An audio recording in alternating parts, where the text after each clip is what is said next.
যাও বনের হরিণ, তুমি নিঃসংকোচে বাড়ি ফিরে যাও। মহারাজ, আপনি জ্ঞানী এবং বিচক্ষণ রাজা। এতদিন শুনেছি, আজ দেখলাম।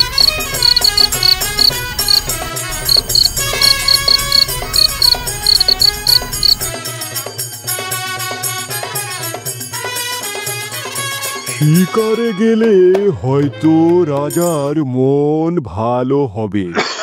রাজ্যের দক্ষিণে গহীন বনে প্রচুর মায়া হরিণের দেখা মেলে। আলবাত মহারাজ নিজে হরিণ শিকার করবে, আর রাজপাচক আস্ত হরিণ ঝলসাবে।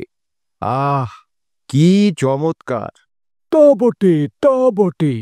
রাজপাচকের হাতে ঝলসানো হরিণের মাংসের স্বাদ সে তো অতুলনীয়।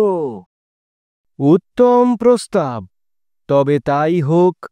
যাও, শিকারে যাওয়ার আয়োজন করো সবাই।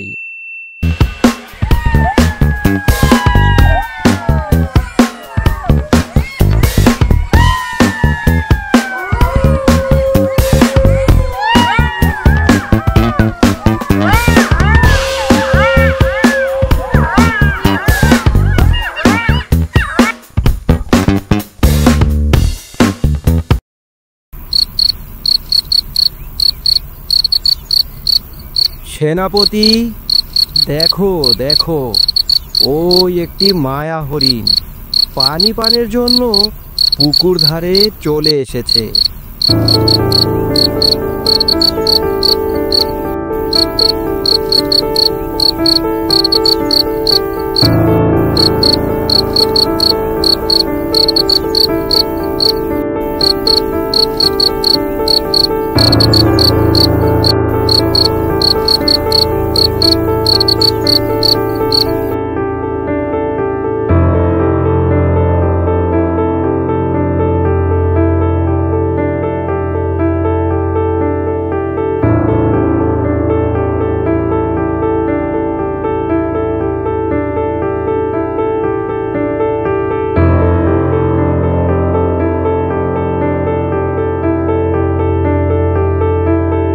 জি মহারাজ, প্রতিদিন এরা এই পুকুরে পানি পান করতে আসে।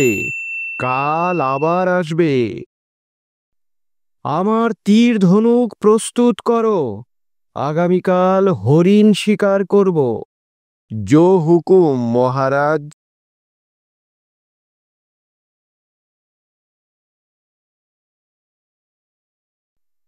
আবার এসেছে হরিণটি, আজ আমি একে শিকার করব।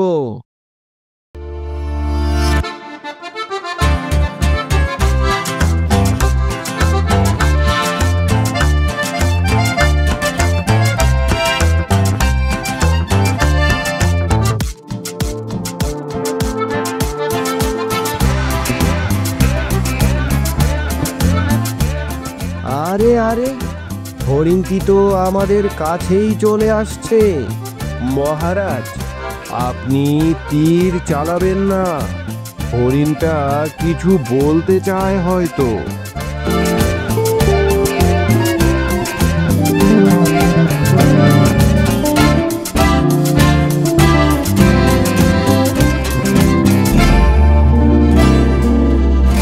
মহারাজ, আমাকে হত্যার জন্য আপনাকে কষ্ট করে আমার পিছু ছুটতে হবে না।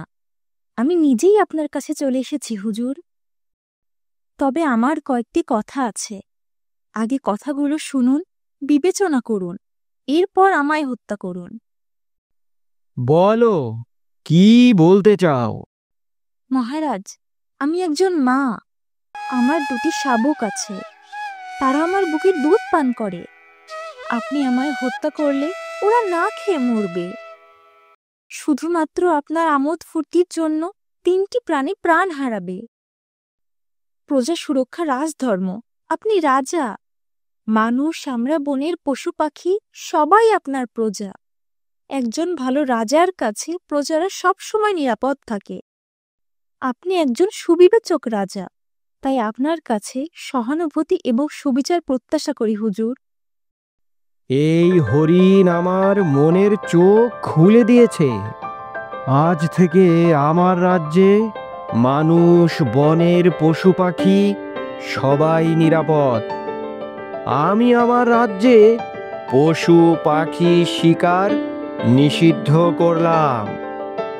যাও বনের হরিণ, তুমি নিঃসংকোচে বাড়ি ফিরে যাও। মহারাজ, আপনি জ্ঞানী এবং বিচক্ষণ রাজা। এতদিন শুনেছি, আজ দেখলাম